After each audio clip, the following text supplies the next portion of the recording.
Uh, Hi everyone, my name is Sambhav and today I'll be talking about my second project, that is replicating man in the middle attack using Spark with the help of graphs generated using NetGameSim.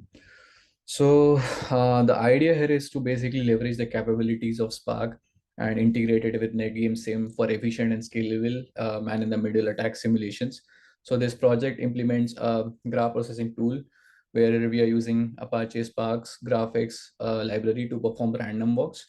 And after performing random walks, we actually try to attack the valuable nodes.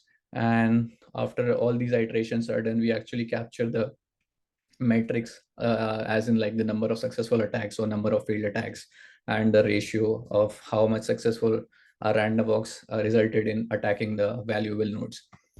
So this is my GitHub repo where I mentioned about steps and workflow. So essentially, we'll be starting with graph generation, and then we'll be parsing the .ngs file, which is essentially being created by the NetGameSim. After passing the .ngs file, we'll start with initializing the Spark context, and thereafter we will be reading the edges and nodes, which we parsed using which we passed after consuming the .ngs file, and we'll be persisting these nodes and edges in RDDs, which will help in distributed computation later on while we construct the graph using graphics library. So let's go through the workflow through a proper methodology. So here I have my methodology which I followed to implement the algorithm and finally get the metrics. We start with the NGS file, as told by me earlier that we got the NGS file from NetGameSim. We parse that NGS file, extract the nodes and edges, and this is going in the main program.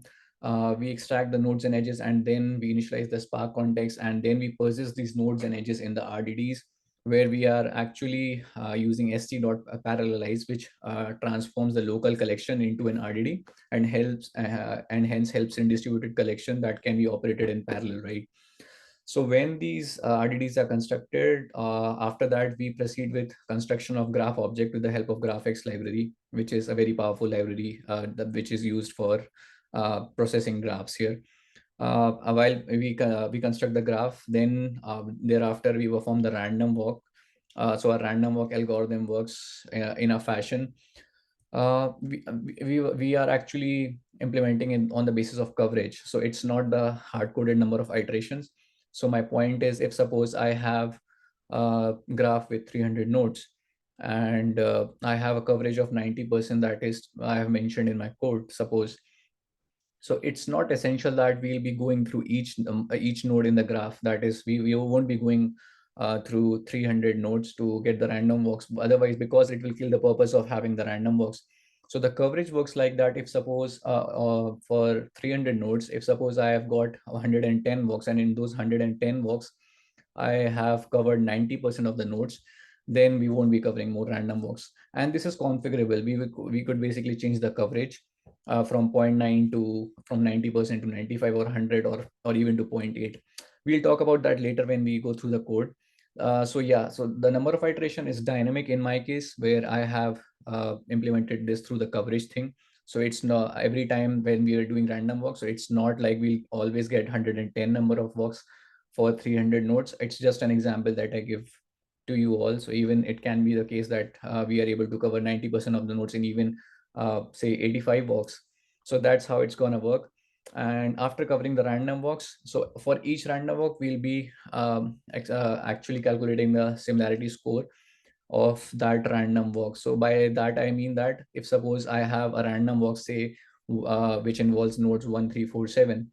So I'll calculate the scores of 1, 3, 4, 4, 7, which are part of random walk from a perturbed graph, and I'll calculate these scores with the nodes present in the original graph, and these are the similarity scores. And I have a threshold, like suppose if the similarity is greater than 70%, then I think that there's a potential to attack the node here. And but yeah, there's a condition that we have to even check whether the node that we are attacking is actually attacking to a valuable node in the original graph, right? So that is basically helping in classifying the successful attacks and the failed attacks. So after we do the random walk, we collect the distribution matrix as I described right now, and that is how our algorithm works, and we finally come to some conclusions, right?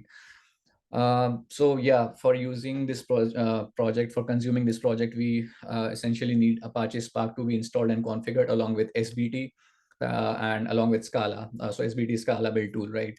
And then you'll have to give some command line arguments and then invoke the main function, main file, where exactly which is the entry point of the application. So this is a project structure where we have the source directory, we have the project directory, we have inputs directory and the outputs directory.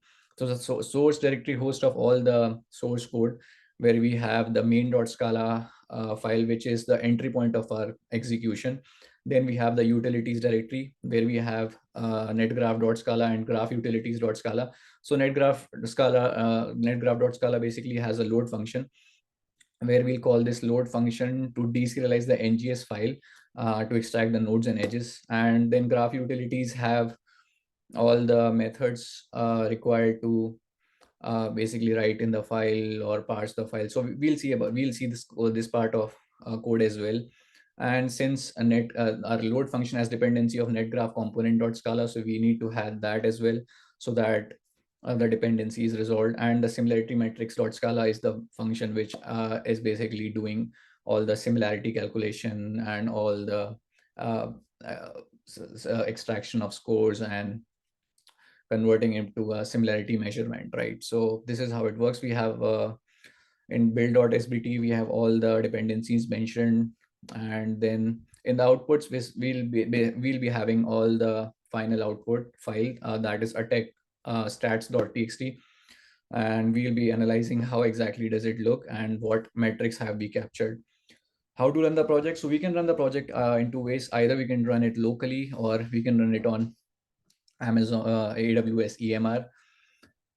For locally, you'll have to clone the repository and go to that particular directory where we have the source code and all the directories present. We need to SBT clean compile, and then we have to we have to actually edit configurations. So we can invoke this either through command line, or we can use the IntelliJ editor, where we have this wonderful option of passing the arguments through the edit configuration, and then we can give these arguments and invoke our execution. And after the main file runs, we can actually find the output in the outputs directory, and we can see the results. So we also have unit test in the project. So to execute the test suite, we have SBD test command, and all the test suite will be executed to ensure that the functionality is working correctly and all the basic test cases are covered, and the logic part is correct as well. Now to run on AWS EMR, we need to have a S3 bucket created, where we'll have all the input files. We'll have to deploy the jar there as well, and then we have to run our EMR instance, right? So first we have to build the jar. I have given the command here, which is spt clean compile, and the assembly command, which will basically build the jar. So then we'll deploy the jar in the jar folder in the S3 bucket, and then we place all the NGS file and the YAML file in the S3 bucket, and then we'll invoke the EMR cluster with the help of these arguments. We'll go through that as well in the further parts of the video, and then we can view the results in the output directory as always. So these are the output which we'll expect and we'll see. So let's go to the code part. Okay. So the structure we have already discussed. And the outputs, we already have a text stats.txt. I'll delete it so that when we'll do the execution, we can create a new file.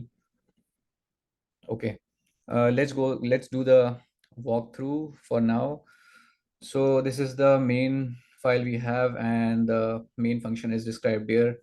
So the invocation of code happens from the number of walks and show paths, where we have the random walk thing covered here, and the algorithm is working here. So the max steps we have decided is basically a logarithmic function, because for the large number of graphs, we don't want to increase the maximum number of steps for a walk linearly. It can basically incur a lot of computation and may result in some vague results as well, probably. So I have had the logarithmic, which will basically control for even the larger graphs, and will not have a large size of random walk here. Uh, and then we call the random walk from here another, where we are basically also checking the paths which are already created or not. And I have also have the similarity cache implemented here. So similarity cache, because in it is possible that in the walk we can also encounter nodes repetition. So suppose there are two nodes 4 and 7 which might have already occurred in some walk, and they have occurred right now again, so we do not need to calculate their scores again and again. I have implemented a caching method here, where we the scores which are already calculated, they are stored in a cache, and we can directly fetch it from that cache, so that reduces the computation again. And if I go through the net graph, this is my load method, which is basically loading the file and deserializing it in the form of nodes and edges. Coming to graph utilities, so in graph utilities we have these functions. We have write content to s3, write content to http. So I'm handling both type of file path, whether the file path is coming through http or it is s3 uri. And we have process YAML file, so that we actually do the classification properly while going through the YAML modified added nodes as well, and the removed ones. And then we have write stats to file method, where we'll, after capturing the metrics, we'll write the stats to all the statistics that we captured to the file. And then we have the similarity matrix. Yeah, so for the similarity matrix, I'm using Manhattan distance, which is basically the difference of uh, two attributes in a space. And this I'm doing this because we have a lot of numerical attributes to be considered, so that's why I have taken Manhattan distance. And but yeah, to have equal weightage for all the attributes, I have normalized the attributes, so that the scores are not skewed, and that would not lead to any vague results. And so after normalizing, we could actually reduce some meaningful comparisons and some meaningful results, where we'd be able to realize whether the similarity is there or not. So we have this normalized attributes function here, and then we have calculate distance. So we are calculating distance, and then we are calculating similarity, and we are converting the distance to similarity. So that is how we calculate here. So okay, let's start with the invocation of the function. We'll start with the main, and we'll go through the logs as well, where we'll see how the execution is going on, and we'll get the metrics here. So right now I have ran it for 300 nodes, approximately 301 nodes in perturb. So we'll be performing random walks on the perturb, right? So here is the execution. Meanwhile, we can also, yeah, let's check through this, because we'll see the attack stats.txt being generated here in the output as the execution gets completed.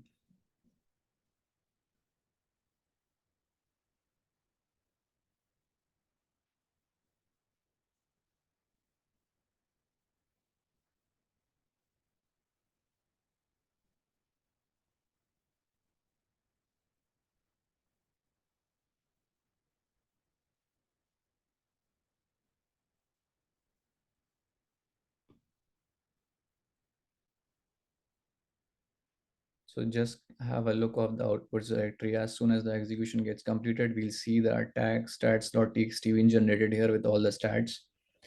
And then we'll go through the stats to understand what exactly do they mean in our context.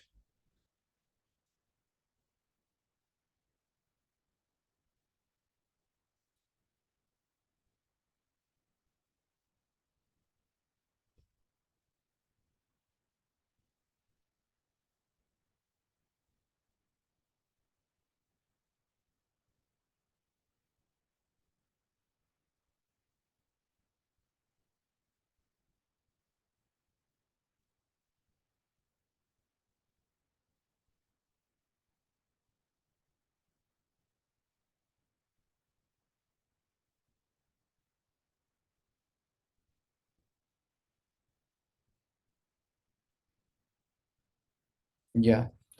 So we can see the loggers here, and yeah, an attack starts.txt has been created. So let's go through it. So we have, yeah, we have optimal number of walks. So yeah, 297 is coming just because of the fact that I have set the desired coverage as 1. So maybe I'll set it to 0.9, and then we can start the code again. So I'll delete this file, and then we'll have more optimal walks because now the coverage is of 90%.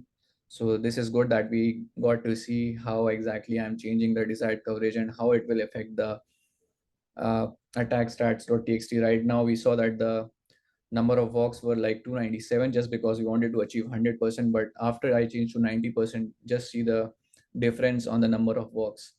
So we'll be able to visualize.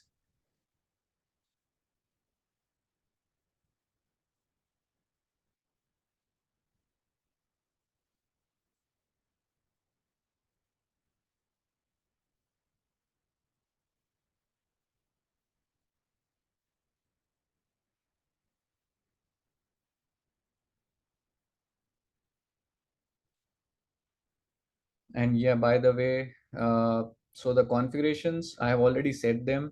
So we can clearly see in the edit configuration, I have these parameters, the program arguments to be precise, where I have passed the location of the NGS file and the perturb.ngs file, ngs.perturb file. Then I'm giving the YAML file, and then I'm giving the attack stats.txt. So this is how I'm passing these arguments here, and these are being consumed in the main program where I'm using args0, the parameter, and I'm consuming all these arguments and then using them while parsing the fetching the file and then construct creating a new file. So this is how we use in IntelliJ. So it's simple. It's like we can click on the add new configuration button. We can click on application and this window will pop up. We just have to mention the module and the entry point of our code and the program arguments, so that we don't need to actually hard code the program arguments, the file path. So yeah, our code is done. Our code is executed. We see the new attack stats.txt created. So just see the difference. So the optimal number of walks is 184. Now for 300 nodes, we just need 184 walks to cover 90% of nodes. And if we see in the logs, we'll be able to see what exactly was the percentage when it met like above 90% thing, right? So we'll see the coverage. I have logged it here. These are the paths that are getting printed. Yeah, and there's a proof, like we can see the last random walk was 184. So there were 184 walks that were covered here based on the coverage that we wanted to. So it's dynamic here. Okay, so the last walk we'll have to check. Yeah, so the coverage crossed 90% and it went around 90.033 something percent. So uh, it went just above 90% and the walk stopped. That's why our 184th walk was the last random walk here. Now, these are the walks we already see. Now let's go through the stats here. So the number of successful attacks are one, not two, and the number of failed attacks are two. I have logged the failed attacks and the successful attacks. So this is the ID of the valuable node. This is the ID of the node that occurred in a random walk, right? So yeah, just to visualize things. So the similarity score was zero point 0.7. Now we know that I have a the benchmark or a threshold of 70%. So if the score is above 70%, then I'll check if I know that there's a potential of attacking. So then I'll be attacking and I'll check whether it is a successful attack or failed attack. And here also we can see node 234 was having a score with node 291 with a score of 0.75 and attacked, and it was a successful attack. So failed attacks and successful attack we have captured. Then we have metrics here. So total walks is 184. We already know that. And the successful walks. So successful walks is different from successful number of attacks, because in a walk, there can be multiple nodes who which have their threshold greater than 70%. So that's why they may be, I mean, greater than the number of successful walks. But for a number of successful walk, I'm considering them only once. So if in a walk there is one successful attack, it is considered as a one successful walk, even though there might be more successful attack, but that walk will be considered as one successful attack. So that's why the number of successful walks are 57, total walks are 184. And so we'll go through the success walks ratio, that is 57 by 184. So we get like 30%, 0.3 or 30% success rate. So there are other metrics also we captured. This is based on so we wanted the main matrix, that is the number of successful walk and failed attacks for a given number of iterations. So our iterations are 184. We already captured the number of successful attacks and failed attacks. Number of successful attacks were 102 and failed were 2. Other metrics like in the random walks are min, max, mean, median, number of nodes in these walks, and the ratio. Okay, so ratio we already done, and now go through the min, max, median. So in all these walks, basically I have had this check of the minimum number of nodes and the maximum number of nodes that are occurring. So minimum number of nodes in all these walks is coming to be 1. So there might be a walk where just one node happened to appear, and the maximum number of nodes in all these walks happen to be 9. So the greatest, the walk that we have had in all these walks is the length of the largest walk is 9. And the mean is coming out to be 6.39, and the median is coming out to be 7.0. So the metrics have been captured here. And let's invoke the code on the EMR cluster. So I have already done that. So what I'll do is I'll just clone the cluster itself. So I've had been testing it a lot and it's been completed. So I'll just clone this one, edit configurations. Yeah, and before that, I like to show my S3 bucket. So I have these input here where I have these files, the perturb file, .ngs.perturb.ngs file, and the YAML file. And I have my jar here. So this is a new jar which I'll be actually invoking. This is the old jar. And okay, so let's go through this. I have had all the configuration things here. So what we'll do is we'll actually see if everything is right. So I've given the path s3 URI to graphs mitm attack underscore new dot jar, which is same as this jar, right? And so these are the arguments or program arguments that I've given. So these are the path to the files that are present in the S3 bucket. So the .ngs, .ngs.perturb, the YAML file, and the attack stats.txt that we have to generate, right? So I'll save this step and I'll basically clone the cluster. So our cluster has been created and it is starting right now. So we'll wait till then. This execution is completed. And yeah, so the stats part is completed.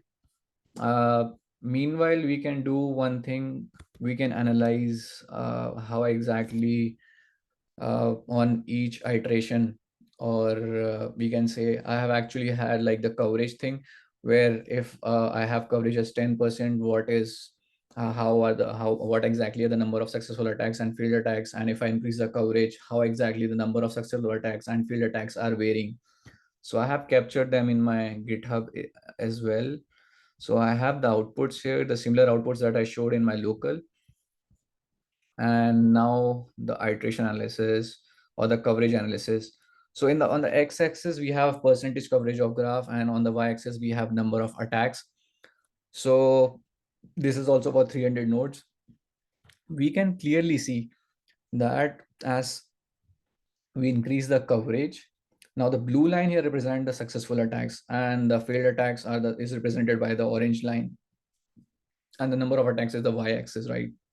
So as we increase the coverage of the graph, the percentage of coverage, so the iteration, the number of random walks will increase, and our algorithm basically gets more what we say, like, and our algorithm improves. Basically it knows what nodes it has to attack, and the number of successful attacks increase gradually. So there's a kind of slope which is coming, but the point to notice is that the fail attacks is almost constant. It is not increasing that much, and it is almost constant, right? So the number of successful attacks is increasing if we are trying to cover more and more number of nodes in our total in a complete graph.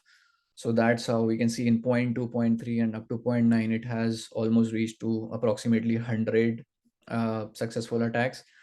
So that is how it is varying on the if we increase the coverage.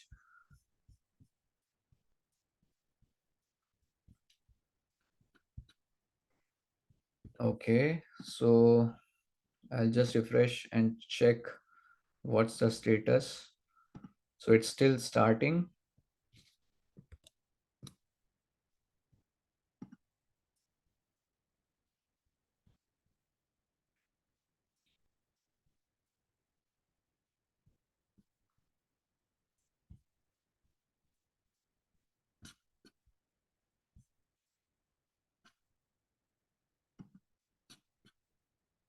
Yeah, meanwhile, we can run our test suite. So I'll just execute the command. Yeah, I'll show my structure for the test suite as well. I have the test suite here where I have similarity matrix test and graph utilities test. So what I'll do is I'll just sbt test.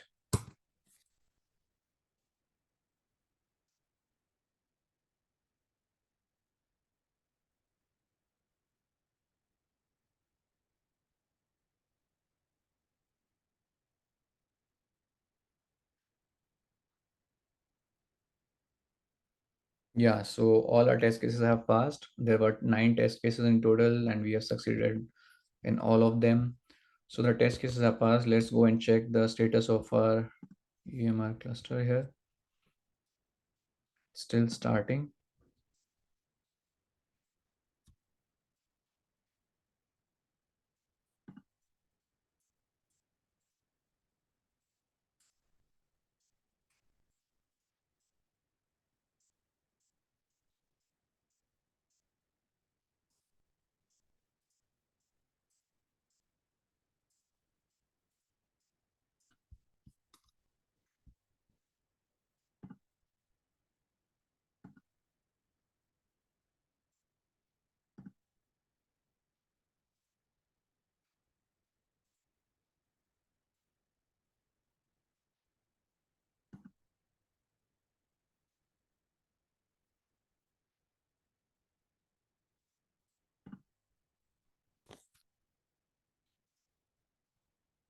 It will take probably 2 to 4 minutes, I suppose.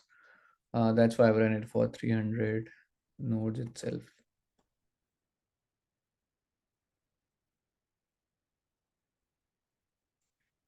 Maybe I'll pause the video here. Or no, let's wait for it. Let's wait it to start and then see how is it completed.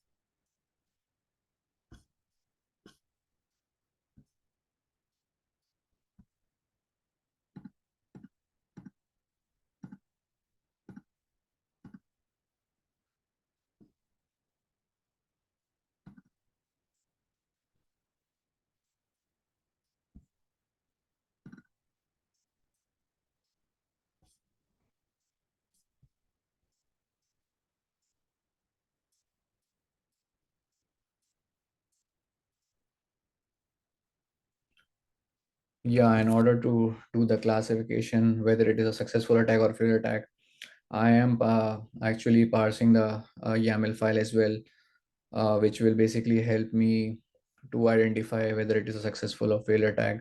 So I'm checking the after attacking the node whether it is present in the newly added or in the modified other nodes or not. So it's not just a direct ID comparison that is happening right now. So we are not doing that.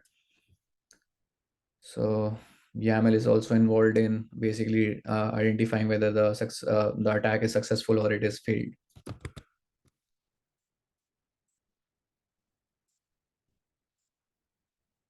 Yeah, so it is running right now. It may take probably 2 to 3 more minutes here, and then we'll check the results.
Yeah, so our execution has been completed here, and we can check the results of the execution. So it's completed. We can see the std out here, which have all the print statements and loggers here, and we can see the sys logs here, system logs. Yeah, but it's better that we check our output directory on the S3 bucket, which will actually help us to know how exactly is our output being created. So yeah, we have got the attack stats.txt here, and let's check it. So we'll open it, and so yeah, we can see the total walks is 184, successful walks is 56, and then we calculate the ratio, the mean number of nodes, the max number of nodes here, right? So we ran it for 300 thing, and yeah, that's our result.